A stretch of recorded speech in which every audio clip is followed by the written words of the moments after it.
Hi, I'm Olga Hawn.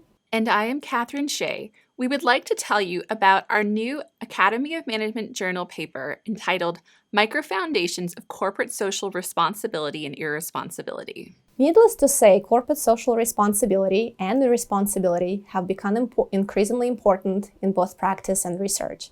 However, we still study corporate social responsibility and irresponsibility, to which I will refer as CSR and CSI, mainly at the macro level, so think organizations and institutions.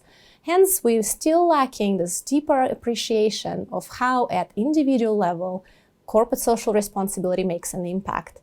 Accordingly, our paper addresses this gap and the need for micro-studies that seek to understand the underlying processes or the mediating effects, as well as the conditions under which, or the moderating effects of CSR and how they can lead to better outcomes. In particular, we still know very little about the micro-foundations of CSR and, more importantly, CSI. So in this paper, we will try to understand how individuals perceive corporate social responsibility and their responsibility, and how this perception can affect the outcomes at both individual and organizational levels of analysis. We draw on the social psychology literature to develop our hypotheses that concern the two fundamental dimensions of social perception: warmth and competence. Warmth is when we view people as being likable and having good intentions, while competence is when we view people as being capable of achieving their goals and objectives.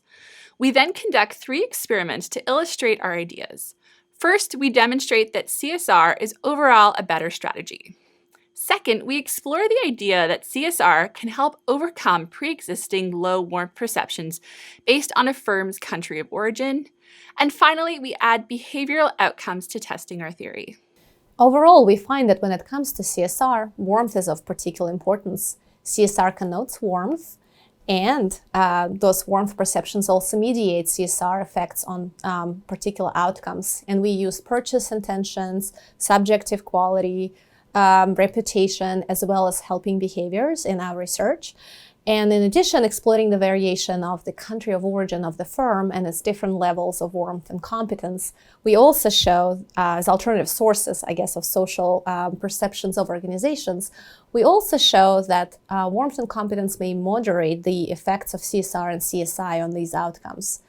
Thus, regardless of CSR strategy, whether it's CSR or CSI, low warmth firms tend to be better off than high warmth firms with regard to CSR and CSI rewards and penalties. In particular, low warmth and low competence firms that engage in CSR are not consistent with their stereotype.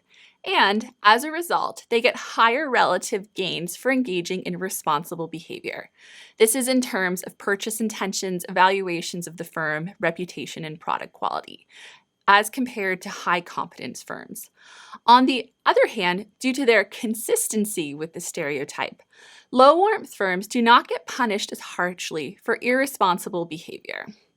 These findings demonstrate the importance of social judgment and the underlying dimensions of social perception for responsible and irresponsible behavior in firms on effects including helping behavior and purchase prices.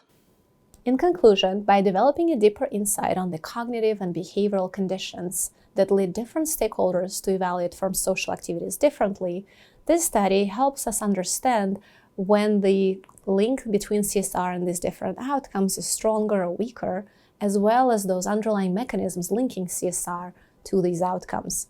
So first of all, we show that CSR connotes warmth, so this increased perception of warmth of the firm stemming from CSR helps it achieve different outcomes. And we also show that if there is any other warmth stemming from other sources outside of CSR, then they might actually moderate the effect of CSR on these outcomes, which may lead to lower rewards from CSR and higher penalties for corporate social irresponsibility. Although this effect might be partially conditioned also by greater perception of competence of the firm. The implication for managers is that corporate social responsibility can be helpful in times of a crisis, as a risk management strategy, or at a time of first interaction with the firm when the other party has no prior information about the organization. For example, a startup or a new multinational firm from an emerging market. In addition, if the firm is perceived to be coming from a place low in warmth, responsible behavior may help boost its perceived competence, whereas irresponsible behavior may not hurt the firm as much as if it was perceived to be coming from a country of origin that's high in warmth.